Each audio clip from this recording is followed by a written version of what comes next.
Hi folks, Scott here, founder and lead designer of Rogue Home Cinema. We're on a recent project on site, almost completed, brand new cinema room in this sort of basement level room here in Perth. We've got a beautiful view out to the city and the Scarp behind the curtains, but of course what we're here for today is all the action inside the space. So I'll run you through some of the details, some of the challenges that we found here before Mike, our top installer, has to run off and I lose my cameraman. So what we've got here is indeed a 125-inch projection image from a viewing distance which is only around 3.5 meters away, which means we're hitting that 45-degree-ish viewing angles, which is just like a real commercial cinema size screen. Something which a big TV still isn't really capable of doing. They're maxing out around 85 to 100 inches. For fully immersive cinema, we need to go big. Behind the scenes up the front there is the center channel, the main most important speaker of the whole system, the dialogue speaker sitting right up behind the screen. So the vocal and the dialogue and the picture all matches up perfectly, and it's a special, what we call acoustically transparent screen that allows the sound through and the picture to pop. Because we're not going big cinematic widescreen, we do want our left and right speakers wider than the actual screen we've got here. So we do have, might be tricky to see, some, we call them the stereo wings. But we've got a fabric panel off to the side here when this houses the extra width for the left and right stereo speakers, because stereo music is very much a major element of a cinema system. Of course, the dialogue in the middle, and then a lot of transients, a lot of connection from left, center, and right speakers all the way, if we've got a fighter aircraft, let's say, zooming across the screen, all three of these speakers need to play a key role in communicating that information. So the speakers we've got behind here are the same speaker, perfectly orientated, the same components all the way through. So then we've got that perfect, what we call timbre matching all up the front here. Now, later on, this project will look to have maybe some custom cabinetry, some extra trim. So we've just kept the main stage here floating from the wall. It's about almost ½ a meter off the wall. So we can house all of the acoustics, the speakers, and we're giving ourselves the space for that audio to project through. Big 15-inch sub down the bottom here.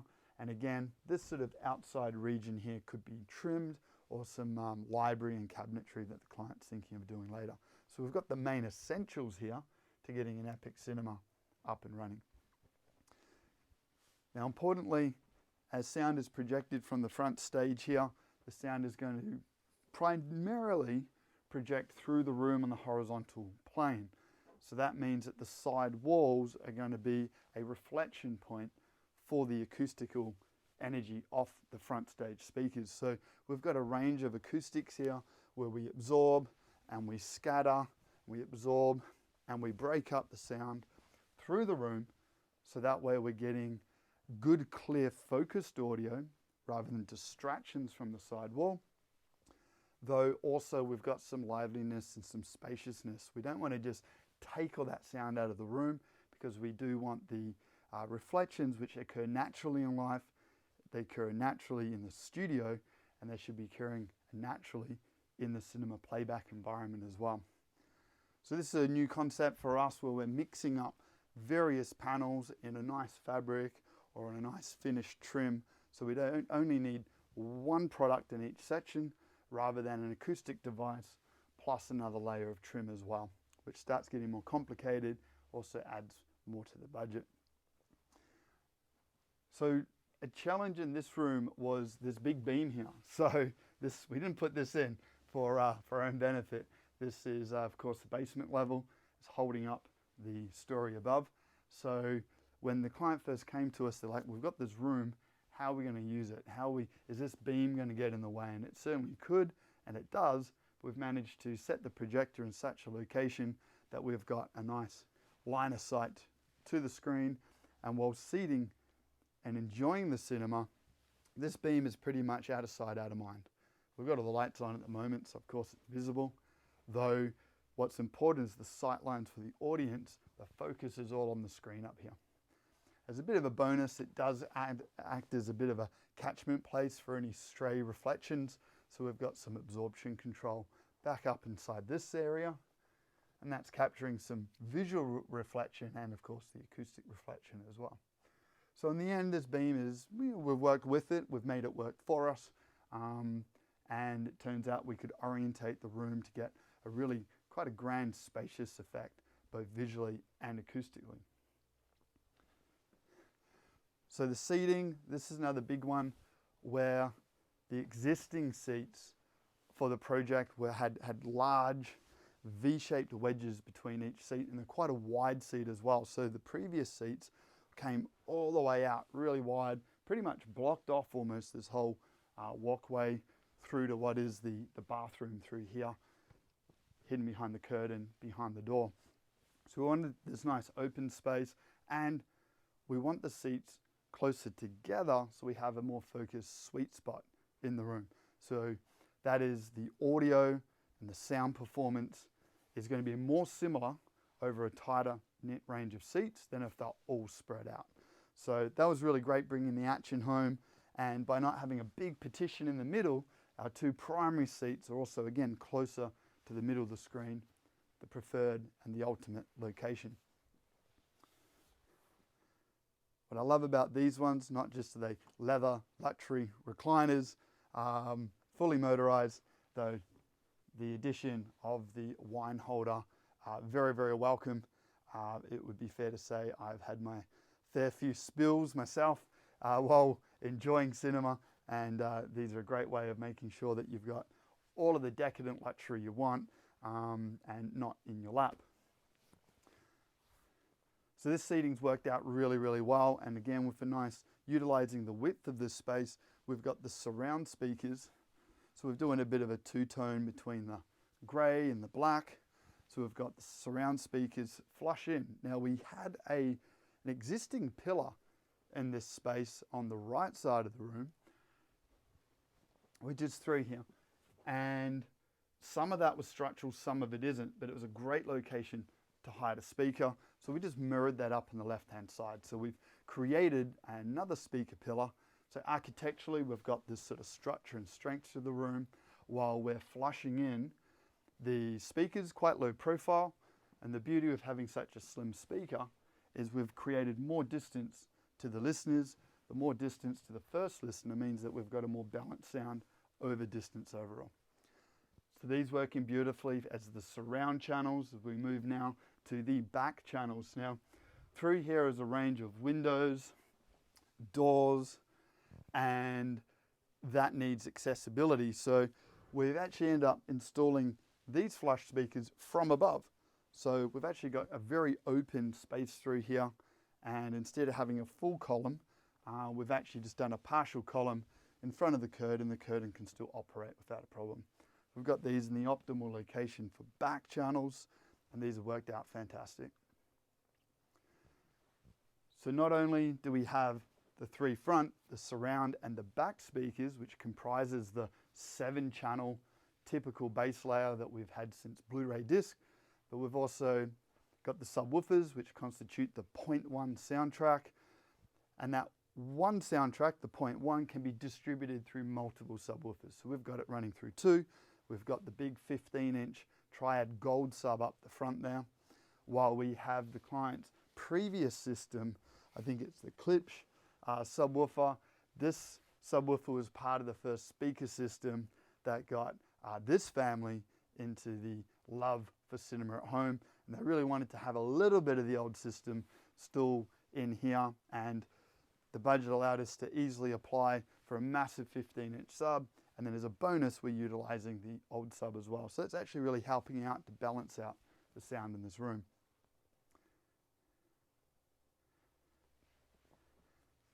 So 7.1 sound with twin subs, very cool. Now there's the new frontier, which is the Dolby Atmos sound. If you haven't heard of that before, well, you would have heard of Dolby, no doubt. They've been around since tape decks with Dolby Stereo, Dolby 5.1, Dolby True HD, and now Dolby Atmos Audio. This is an overhead speaker system. So we've got speakers up and above firing back down to the listeners, creating a new tight layer of audio, or what they like to call a 3D object or fully immersive audio experience. Great way of doing Atmos is have one pair up front and then another pair at the back. And of course, you guessed it, the audience is right in the middle. So we've got sound all the way around the room, and we have sound above, behind, and in front, firing back, and that's fully coordinated through the new modern audio processors that we have today. These things are super powerful. So this is the new Anthem series, the 1140 model. The 11 stands for how many amplifiers are actually on board this. So 11 amps, driving, you guessed it, the 7 around the room and the 4 overhead. This unit controls the subs and sends that out to their own power supply. The processing power on these is absolutely amazing. I mean, just think of a smartphone 10 years ago versus one today.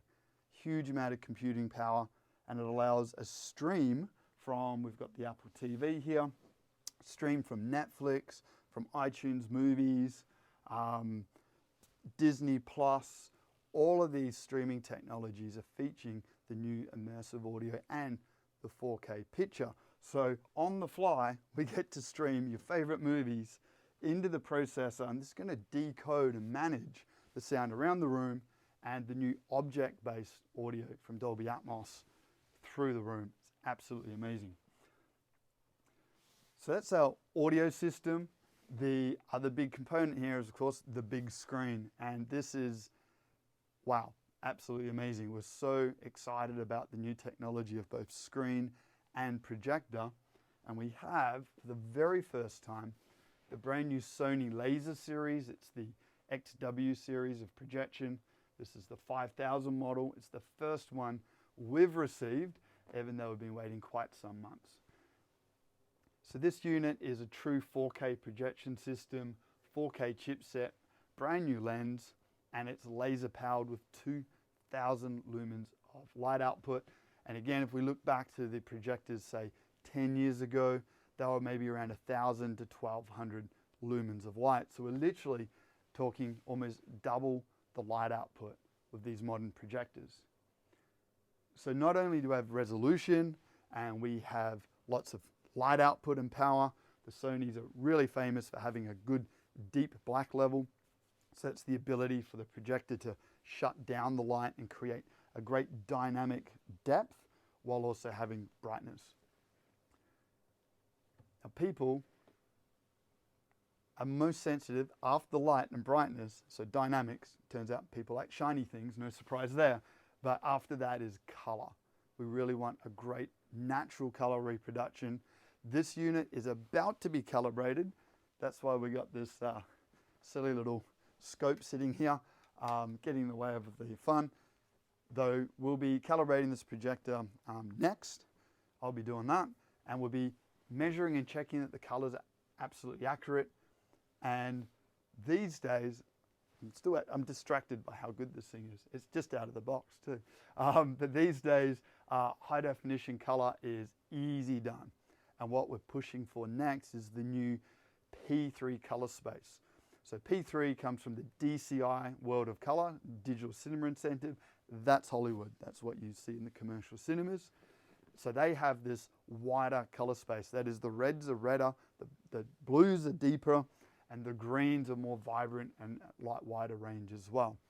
So the wider range of color we can see, then the more natural and realistic it is. Now, there's never a free lunch with these things, so the deeper we go in red, the harder it is for the projector to push power and light output through it. As you'd imagine, like having a cellophane filter in front of a torch, if you want a really, really, really red output of that light, you're gonna have to use lots of cellophane, which means the light keeps getting dimmer. So to have deep, wide range of color with good power, then that's what we're looking for, and we're starting to achieve that here with the new Sony series. The screen we've got up front, as I say, it was micro perforated, so we've got little holes in the screen to let the sound through, get that center channel right up where the visual action is.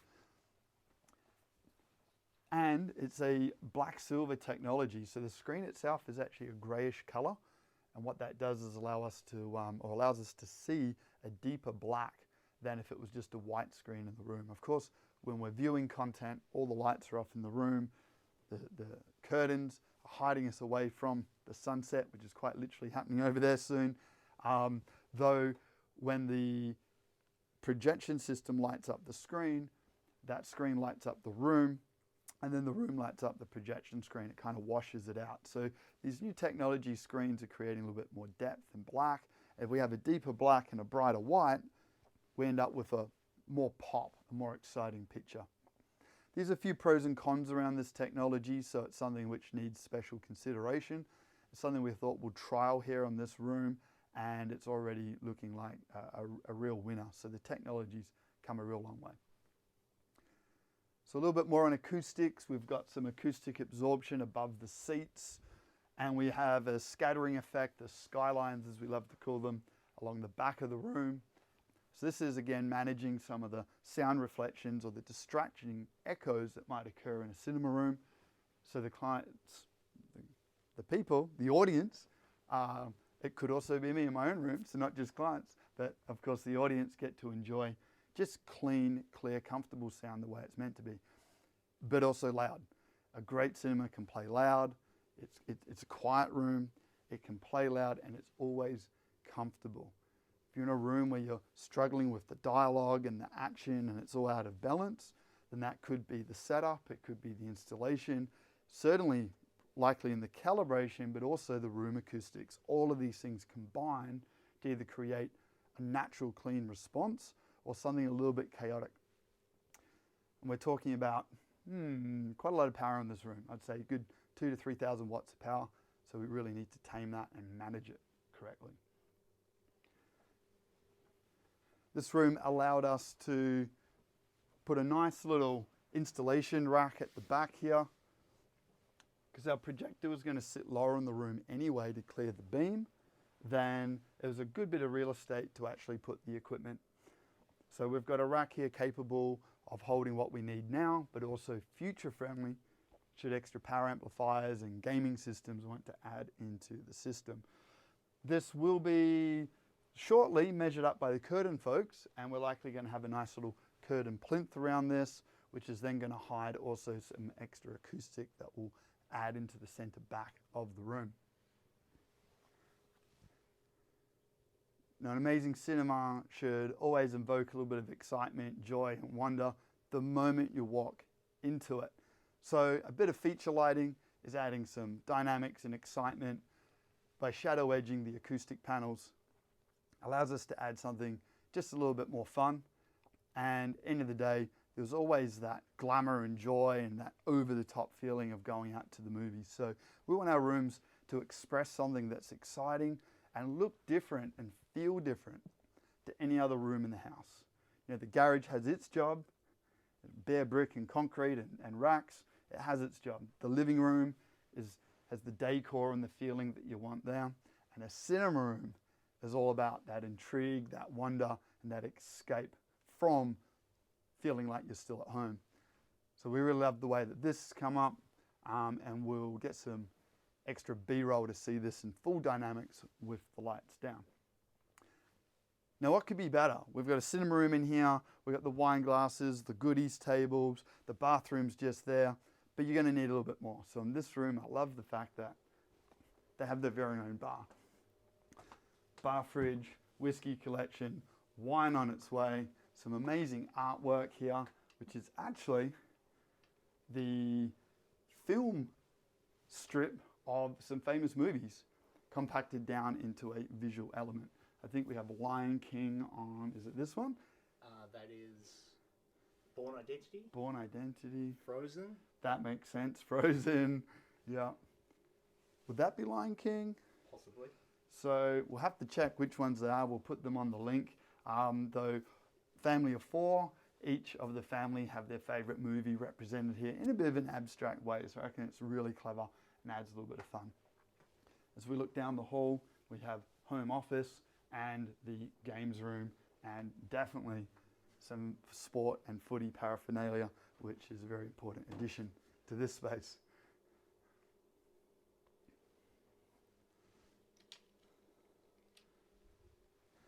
So there we have it. I think we've covered all the most exciting parts of this room. It's been a fair design process, as the lift that actually lives behind this wall had to happen first, while we pre-wired and added in new bulkheads and curtain elements. The old bar had to change. The new room constructed, the pillars, and all of that started, I think, almost 2 years ago actually, with one of our design services, an Odyssey Design, where it was a completely bespoke, fresh canvas on how we'd approach the room acoustically, fundamentally, and creating construction and wiring plans for the builder to execute. So I'm really excited to be back in these last few months to fit out and deliver that vision that we're all looking for, and most importantly, what of course the clients were looking for. So we've got, for the first time, Top Gun Maverick to try out this afternoon, which I'm already quite experienced with many commercial cinemas. So we'll be giving this one a big test and a handover this afternoon once I tune up the video. And yeah, I'm sure going to see a massive smiling face of the owner of this new cinema. So folks, I hope that's been great value for you. If you like more inspiration or education, check out our links to our website and our YouTube. And remember, an amazing cinema at home, on any day, reality just goes rogue.